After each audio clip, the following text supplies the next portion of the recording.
मालवण समुद्र किनाऱ्यावरचा छत्रपती शिवरायांचा पुतळा कोसळलाय। पंतप्रधानांच्या हस्ते नुकतंच डिसेंबरमध्ये या पुतळ्याचं अनावरण झालं होतं।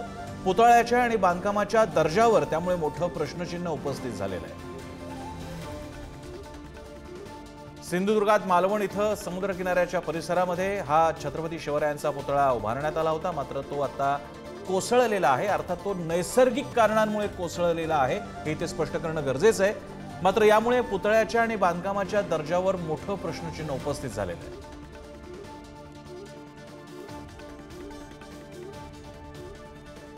या सगळ्या घटनांमुळे सरकारवरती मोठ्या प्रमाणात टीका सुरू झालेली आहे। बिहारमध्ये कोसळणारे पूल असतील, अटल सेतूला पडलेल्या भेगा असतील। दरम्यान यावर वैभव नाईक आणि जितेंद्र आव्हाड मवियाचे नेते यांनी काय प्रतिक्रिया दिल्या पाहूया। पुतळा दुर्दैवाने आज पडला, परंतु हा पुतळा गेला तर गेल्या 6 महिन्यापूर्वी घाई गडबडीने मोदींच्या दौऱ्याच्या वेळी बसवला होता। 6 महिने सुरू झाले आणि त्याच वेळी तिथल्या स्थानिक नागरिकांची हे होती की हे काम निकृष्ट चालू आहे, परंतु त्यावेळी ते विरोधक आहेत त्यांना सरकारची दिशाभूल ते दाबण्यात आलं आणि आज हा पुतळा दुर्दैवाने पडला। आणि महाराष्ट्रामध्ये भारतामध्ये कुठे हा पुतळा कधी पडल्याची आपण गोष्ट ऐकत नाही, परंतु सरकारने शुद्ध पंतप्रधानांनी केलेला पुतळा या ठिकाणी पडला। म्हणजे सरकारच्या कामाचे वाबाडे आज निघालेले आहेत, परंतु ते वाबाडे जाऊन गेले, परंतु ज्या गोष्टी पुतळ्याला भ्रष्टाचार गोष्टी ज्या पुतळा पडण्यास कारणीभूत आहेत त्यांच्यावर संध्याकाळपर्यंत प्रशासनाने जिल्हा प्रशासनाने FIR दाखल केली नाही, तर शिवसेनेच्या वतीने तीव्र असं आंदोलन संध्याकाळपर्यंत त्यांना वेळ दिली आहे। FIR दाखल झाली पाहिजे। ज्यांनी बांधकाम केलं, या पुतळ्याचं स्ट्रक्चर ऑडिट केलं, सगळ्यांवर FIR दाखल झाली पाहिजे आणि ही अस्मिता महाराष्ट्राची, आणि त्यामुळे या पुतळ्यावर जो पण FIR होते तो शिवसेना स्वस्त बसणार नाही। जे विद्रोहाचे वारं महाराष्ट्रात सुटलंय, जोरात वाहतंय, त्याच्यामुळे आधीच महाराष्ट्रात अस्थिरता आली आहे आणि हा अपशकुन आहे या सरकारला की महाराष्ट्राच्या इतिहासात शिवाजी महाराजांचा लावलेला पुतळा कधीही पडलेला नाही। हा एक निसर्गाने सूचित इशारा दिला आहे पुढे काय होणार आहे याचा, आणि असा कमकुवत पुतळा तुम्ही बसवताच कसा? असे पुतळे जर लावलेले पडायला लागले तर जगात आपली काय काय इज्जत राहील? शिवाजी महाराजांचा पुतळा पडतो। आपल्या संवेद याबाबतीत आहेत बोलण्यासाठी शिवसेना उद्धव बाळासाहेब ठाकरे पक्षाच्या सुषमा अंधारे, नेत्या सुषमा अंधारे आपल्यासोबत आहे। सुषमाजी, या सगळ्या घटनेबद्दल आपली पहिली प्रतिक्रिया काय आहे? छत्रपती शिवराय हे महाराष्ट्राचं आराध्य आहे आणि ते आमच्या सगळ्यांच्यासाठी ऊर्जेस्वल ऊर्जेचं प्रतीक आहे। अशा ऊर्जेस्वल ऊर्जेचं एक लढाऊ बाणा असणार, आमची अस्मिता असणाऱ्या छत्रपती शिवरायांचा जेव्हा पुतळा उभा करायचा असेल तेव्हा सरकारने त्याची पुरेशी काळजी घ्यायला हवी। परंतु सरकारने ज्या पद्धतीने आतापर्यंतची देशातली अनेक बांधकामं पावसामध्ये जी छिन्नविछिन्न झालेली आहेत, अगदी त्याच्यातून संसदही सुटली नाही आणि राम मंदिरही सुटलं नाही। बरं, आता छत्रपती शिवरायांच्या पुतळ्याला असं छिन्नविछिन्न अवस्थेत पडलेलं बघणं हा एका अर्थाने या पुतळ्याची विटंबना करण्याचा प्रयत्न भाजपाकडून झाला आहे। हा अक्षम्य प्रमाद आहे की त्यांनी एका अत्यंत महत्वाच्या महापुरुषांचा पुतळा उभा करताना जी घ्यावयाची काळजी आहे ती घेतलेली नाही। त्या संबंधाने त्यांनी कमालीचं दुर्लक्ष आणि हलगर्जीपणा केलेला आहे आणि ज्यामुळे आमची अस्मिता, आमच्या ऊर्जेचं प्रतीक हे अशा पद्धतीने छिन्नविछिन्न होऊन पडणं हे एका अर्थाने अस्मितेचा अवमान आहे, हा छत्रपती शिवरायांचा अवमान आहे। and BJP will pay for it. सुषमाजी, मगाशी जितेंद्र आव्हाडांची प्रतिक्रिया पुढारी न्यूजनं दाखवली। जितेंद्र आव्हाड म्हणत होते हा एक प्रकारे निसर्गाने दिलेला एक सूचन आहे, एक प्रकारचा अपशकुन आहे की या सरकारचं नेमकं काय होणार आहे। महाराजांचा पुतळा अशा कारणांमुळे कोसळतो, हा या सरकारसाठी दिलेला इशारा आहे असं म्हणतात ते। मुळात काय आहे की मतं घेताना छत्रपतींचा आशीर्वाद, सगळ्यांचा साथ वगैरे अशा घोषणा देणाऱ्या सरकारला किमान याचं भान असलं पाहिजे की आपण शिवरायांच्या बद्दल म्हणजे शिवराय हा तुमच्या पहिली गोष्ट राजकारणाचा विषय होऊच शकत नाही. हो तो महाराष्ट्राच्या अस्मितेचा, ममत्वाचा, अस्तित्वाचा नक्कीच. विषय आहे. आणि त्या शिवरायांचा पुतळा उभा करताना एकतर तुम्ही घाईघाईने गोष्टी करता, संसदही तुम्ही घाईघाईने उद्घाटन केलं, तुम्ही राम मंदिराचं घाईघाईने उद्घाटन केलं आणि छत्रपती शिवरायांच्या पुतळ्याबद्दलही पुन्हा तेच गोष्ट केली. बरं. पण या सगळ्यांमध्ये तुमच्या घाईच्या राजकारणामध्ये, तुमच्या श्रेयवादाच्या राजकारणामध्ये तुम्ही महाराष्ट्राची अस्मिता कशी काय वेगळी नक्की करू सुषमाजी, शकता? तुम्ही आणि भावना तुमच्या महाराष्ट्राची बोलून दाखवल्या. याच भावना अनेकांच्या असू शकतील. धन्यवाद तुमच्या या प्रतिक्रियेसाठी. आपल्यासोबत आहेत भाजप नेते प्रवीण दरेकर सुद्धा आपल्या सोबत आहेत. प्रवीण दरेकरजी, आपली पहिली प्रतिक्रिया. नाही, मला वाटतं आपल्या माध्यमातूनच मला अशा प्रकारची घटना झाल्याचं समजतंय. या संदर्भामध्ये चौकशी करून त्या पुतळ्याचं काम कुणी केलं, त्या सगळ्या गोष्टींची चौकशी होऊन निश्चितच त्या ठिकाणी कारवाई व्हायला पाहिजे आणि ती होईल. हो, कारण शेवटी छत्रपती शिवाजी महाराजांचा स्टॅच्यू बसवत असताना आपण जिल्हा अधिकाऱ्यांची परवानगी, शासकीय अनेक प्रकारच्या आपण त्या ठिकाणी अशा प्रकारची परवानगी मिळत असते. हो. याच्यामध्ये सुद्धा पुतळ्याची भक्कमता काळजी घेतली होती की नाही, कारवाई. तथापि एकीकडे आमच्या अंधारेताई म्हणतात की छत्रपती हा राजकारणाचा विषय होऊ शकत नाही. हो. आणि दुसरा त्याच्यामुळे मला या ठिकाणी बरं. दरेकरजी, आपला आवाज नीट पोहोचत नाहीये. मात्र प्रवीण दरेकर भाजपचे नेते आपल्याशी बोलत होते. त्यांनी म्हटलेले की या प्रकाराचं समर्थन होऊ शकत नाही आणि याची योग्य ती टीका, याच्या संदर्भात योग्य तो तपास होईल. दरम्यान मंत्री दीपक केसरकर यांनी काय प्रतिक्रिया दिली पाहूया. मला याची पूर्ण माहिती नाही. तशी घडली असेल तरी अत्यंत दुर्दैवी घटना आहे. माझी खात्री आहे की आमचे पालकमंत्री हेच PWD खात्याचे मिनिस्टर असल्यामुळे ते सगळ्या प्रकाराची चौकशी करतील. पण चौकशी करण्यापेक्षा सुद्धा पुतळा त्वरित उभं करणं हे पहिलं कर्तव्य राहील. कारण आदरणीय पंतप्रधान महोदयांच्या हस्ते त्याचं उद्घाटन झालेलं होतं आणि छत्रपतींनी बांधलेल्या पहिल्या समुद्री किल्ल्याच्या स्मरणार्थ हा पुतळा उभारण्यात आलेला आहे आणि त्याच्यामुळे एक भावनिक महत्त्व याला आहे. ते लक्षात घेऊन जे काय तातडीने करायला लागेल आमचं सरकार ते करेल. एकूणच हा विषय या निमित्तानं जोरदार टीका सुरू झालेली आहे. सोशल मीडियावर अनेक ठिकाणी सुद्धा सुरू झालेली आहे. बिहारमध्ये पडलेले पूल असतील, गळणारं श्रीरामाचं मंदिर असेल किंवा संसदेवरील 4 सिंहांचा पुतळा असेल, इथपासून ते अटल सेतूला पडलेल्या भेगा असतील.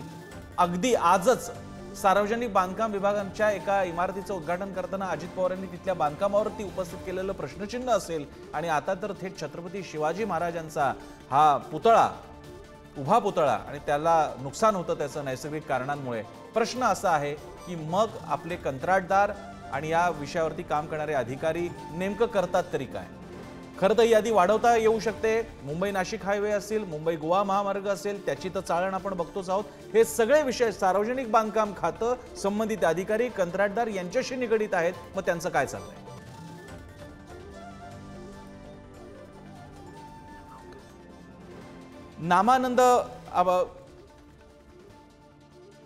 नामानंद मोडक हे शिल्पकार आपल्या समवेत आहेत. याविषयी एक प्रतिक्रिया देण्यासाठी की असं का घडलं जाऊ शकतं. नामानंदजी, आम्हाला समजावून सांगा, हा एवढा मोठा पुतळा आहे, अर्थातच अशी अपेक्षा आहे की त्याच्यात सगळ्या प्रकारचं असेसमेंट केलेलं असेल, तरी सुद्धा ह्या पुतळ्याचं नुकसान होतं नैसर्गिक कारणांमुळे. आपलं एक शिल्पकार म्हणून याबाबतीत काय मत आहे? ना दुर्दैवी आहे, असं होता नाही होता. हो. पण त्या कलाकाराला दोषी ठरवण्यापेक्षा त्याचं निवड मंडळ जे आहे, बरं, त्याचं ते कोण होतं, त्यांनी कोणी निवड केली. महाराष्ट्राची एवढी परंपरा असताना, महाराष्ट्रात पुतळे करणारे लोक असताना सुद्धा, किंवा सिंधुदुर्ग जिल्ह्यात सुद्धा आहेत की इथून जपानला पुतळा जातो सिंधुदुर्ग जिल्ह्यातनं, आणखी इथल्या लोकांना, स्थानिक लोकांना त्यांनी कोणाला का विचारात घेतलेलं नाही, काम दिलेलं नाही. आणि तिसरी गोष्ट अशी की त्याचं बाकीचं मंडळाची जी जबाबदारी होती ती माहिती घ्यायची, ती घेतलेली नाही. कलाकाराला दोषी ठरवून, कलाकाराला काय होतं की त्याला बिचारायला काय येत असेल तेवढंच करणार ना तो. त्याला पैसे जास्त दिले आणि कमी दिले म्हणून काय त्याला काय येईल असं वाटत नाही ना. तर ते निवड कोणी केली हे लोक जबाबदार आहेत त्याला. नामानंदजी, पण आम्हाला हे समजावून सांगा, म्हणजे उदाहरणार्थ एखादा पुतळा बनत असताना तिकडचा परिसर कसा आहे, वाऱ्याचा वेग आहे. आता मालवणचा किनारा असेल तर तिकडे तुम्हाला खारे वाऱ्याचा विचार करावा लागेल, तिकडे तुम्हाला बाकीच्या असं असंख्य गोष्टी तुमच्या क्षेत्रातल्या तुम्हाला जास्त माहिती आहे, कोणतं मटेरियल वापरलेलं आहे तेही महत्त्वाचं आहे. याही गोष्टी कारणीभूत ठरतात, कारण पुतळा असं लक्षात येत आहे की तो बऱ्यापैकी पोकळ होता आणि त्याचे ज्या प्रकारे नुकसान झालेलं आहे, मी जास्त ग्राफिकल वर्णन करत नाहीये कारण ते अगदीच आपल्याला भावना संवेदनशील विषय आहे. पण तुम्ही काय सांगाल, एक पुतळा अशा ठिकाणी सार्वजनिकरित्या उभा करत असताना, उंच पुतळा उभा करत असताना काय काय काळजी घ्यावी लागते? हा, त्यांची जी आता तिथे स्टील तर सगळं गंजूनच जातं त्या किनाऱ्यावरती, आणि त्याची एक काळजी घ्यायला होती. पण आता ते हल्लीच उभारलेलं आहे, 4-5 महिन्यापूर्वीच उभारलेलं आहे, इतक्या लवकर ते काही गंजलेलं नाहीये. त्यामुळे त्याची एकूणच हे केलेलं आहे, ते गंजण्यापेक्षा ते चुकीचंच उभं केलेलं आहे. इथल्या वाऱ्याचा अंदाज घेतलेला नाहीये. बऱ्याच चुका असणार, किंवा थिकनेस जो असतो खालच्या म्हणजे बॉटमचा तो जाड. आता ते नव्या टेक्नॉलॉजी ते वेल्डिंग मारून केलेलं काम आहे ते. बरं. नामानंद मोडकजी, आपण धन्यवाद सविस्तर प्रतिक्रिया दिली यासाठी. वर्षा गायकवाड आपल्या संवेद आहेत, काँग्रेसच्या खासदार आणि नेत्या. वर्षाजी, आपली पहिली प्रतिक्रिया, जी घटना आपल्याला मालवणमध्ये पाहायला मिळते. खरं तर ही दुर्दैवी घटना आहे आणि देशाच्या पंतप्रधानांनी जे ओपन केलेलं आहे आणि मालवणमध्ये 8 महिन्यांमध्ये जर ही मूर्ती तुटत असेल तर त्याच्या आता पूर्ण चौकशी व्हायला पाहिजे, ही आमची त्या ठिकाणी मागणी आहे. मला मागील पण अनुभव ज्यावेळी बघतो आपण, तेव्हा तो अटल सेतू पण जो निर्माण झाला त्याचं त्यांनी उद्घाटन केलं, त्याला पण क्रॅक आले. जे कोस्टल रोड केला त्याचं पाणी गळतंय. जे संसदमध्ये आम्ही बसतोय त्या संसदचं पाणी गळतंय. देशाचे पंतप्रधान ज्या गोष्टीचं उद्घाटन करतात त्या जर गळायला लागल्या, त्या जर पडायला लागल्या, आणि छत्रपती शिवाजी महाराज हे आमचे आस्थेचं स्थान आहे, आमचं आराध्य दैवत, आणि त्यांचा जर पुतळा पडत असेल तर त्यासारखं दुर्दैव नाहीये. आणि या सगळ्या घटनाक्रम तुम्ही बघाल ना, ज्या ज्या गोष्टीचा मी उल्लेख केला त्या सगळ्या गोष्टी महत्वाच्या आहेत. म्हणजे लोकशाहीमध्ये संसद महत्वाची, स्मारक महत्वाचे, सगळे जे आहे ते मालवणचं जे आहे ते खरं. दुर्दैवाने या गोष्टी होत आहेत. ज्यांचं क्रेडिट घेतलं त्यांचं आता त्यांनी उत्तर पण दिलं पाहिजे. एवढीच अपेक्षा व्यक्त करते. वर्षाजी, ज्याचा तुम्ही आता उल्लेख केला, वर्षाजी 2-3 गोष्टी आहेत ज्याचा तुम्ही सुद्धा उल्लेख केला. राम मंदिर या पावसामध्ये आपल्याला गळताना दिसलं. दुसरीकडे अटल सेतूच्या बाबतीतल्या पडलेल्या क्रॅकमुळे तर दंड ठोठावण्यात आलेला त्या कंत्राटदाराला. आपला मुंबई गोवा महामार्ग नीट झालेला नाही, रस्त्याची चाळणी मुंबई नाशिकला तेच झालेलं आहे. सार्वजनिक म्हणजे वर्षातही सार्वजनिक बांधकाम खातं, तिकडचे टेंडर देणारे घेणारे, प्रक्रिया बघणारे अधिकारी, टेंडरवाले लोक, कंत्राटदार, काय चाललंय काय नेमकं?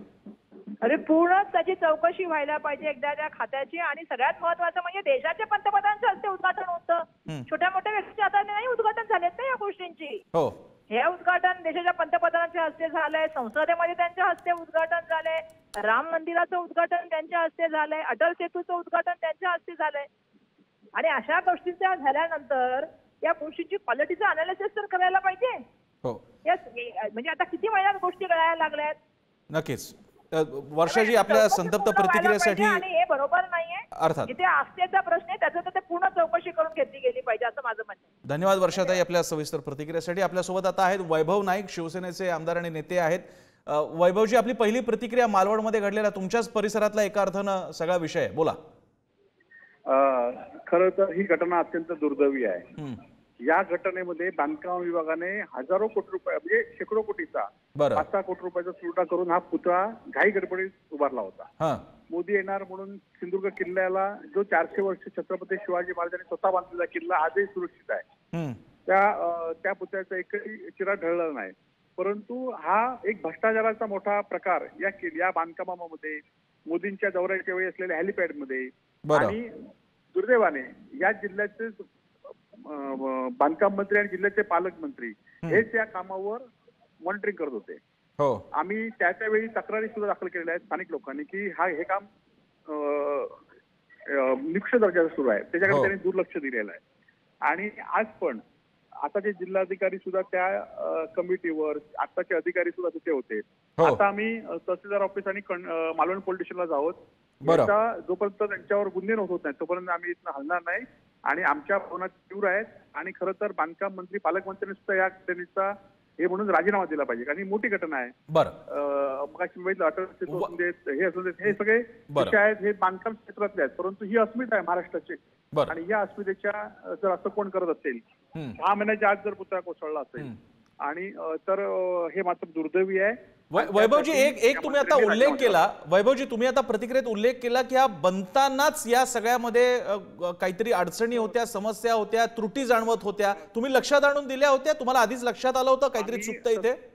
इथल्या स्थानिक नागरिकांनी स्वतः त्याचे लेखी निवेदन इथल्या बांधकाम विभागाच्या अधिकाऱ्यांना, तहसीलदारांना दिलेले आहे. परंतु त्यावेळी हा पुतळा होतो, यामध्ये राजकारण करू नका, मोदी येत आहेत त्यामुळे राजकारण करू नका, पैसे आमचे शासनाचे आम्ही खर्च करतोय त्यामुळे तुम्ही पैसे देत नाही त्यामुळे राजकारण करू नका, छत्रपती शिवाजी महाराजांच्या किल्ल्याचं तिथे आपण सुशोभीकरण करूया, तिथे निधी वापरूया, त्याच्यात राजकारण करू नका, या सगळ्या गोष्टी सोयीस्करपणे फक्त जे आहेत जे दरवेळेप्रमाणे त्याचप्रमाणे ह्या सुद्धा गोष्टी त्यांनी सोयीस्करपणे केल्या आहेत. आणि त्यामुळे ही आमची महाराष्ट्राच्या आज आमची शर्मेने मान खाली घालण्याची आज गोष्ट झालेली आहे.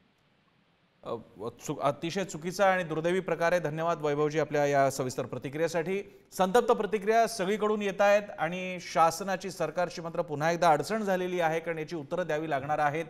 महाराजांचा पुतळा असा नैसर्गिक कारणांमुळे पडतो, काही महिन्यांपूर्वीच उद्घाटन झालेल्या पुतळ्याला क्षतिग्रस्त होतो, तुटतो किंवा त्याला नुकसान पोहोचतं, हा अतिशय धक्कादायक प्रकार घडलेला आहे. आणि यामुळे प्रश्न केवळ या पुतळ्यापुरता नाही हे आपल्याला लक्षात घ्यावं लागेल. हा मुद्दा सार्वजनिक बांधकाम खातं, अशा कोणत्याही निर्मितीसाठी कारणीभूत असणारे विविध विभाग, तिकडचे अधिकारी, टेंडर प्रक्रिया राबवणारे लोक आणि प्रत्यक्ष निर्मितीला कारणीभूत असणाऱ्या व्यक्तीपर्यंत हा मुद्दा जाऊन पोहोचतो.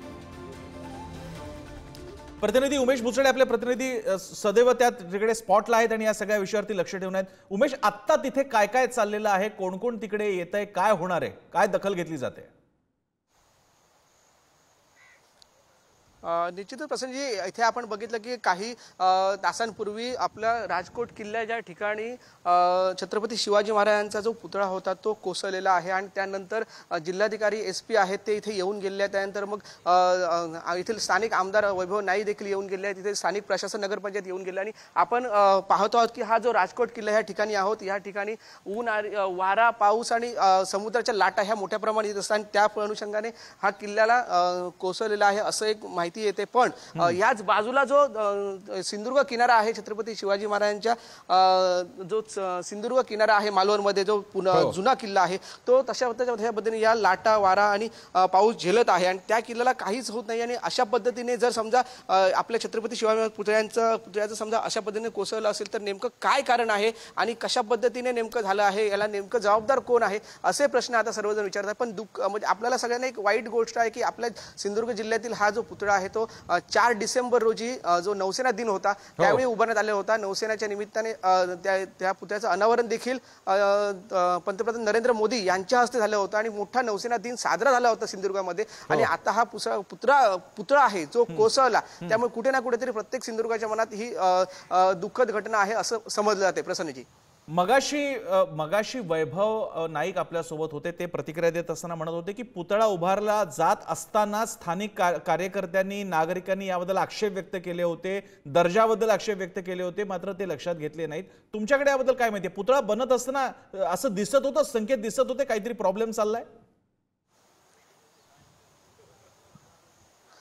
पुतळा ज्यावेळी नौसेना जी उभारत होती त्यावेळी पण हे जे आहे ते कोणाला आतमध्ये सोडत नव्हते. कारण काय झालं, त्यावेळी जो पुतळ्याचे जे वेगवेगळे भाग होते ते इथे आणले गेले आणि त्यानंतर तो जोडला गेलेला असं एकंदरीत माहिती त्यावेळी आलेली होती. आणि त्याच्यानंतर मग ज्यावेळी नौसेना जो पुतळा जो आहे तो नौसेनेने उभारलेला आहे आणि त्यामुळे आतमध्ये कोणाला जायला येत नसल्यामुळे तो तेवढं समजत नव्हतं. प्रसन्नजी, धन्यवाद तुम्ही दिलेल्या माहितीबद्दल. वेळोवेळी आपण ताजे अपडेट्स त्या परिसरातून घेत राहू. तुर्तास धन्यवाद तुम्ही दिलेल्या माहितीबद्दल.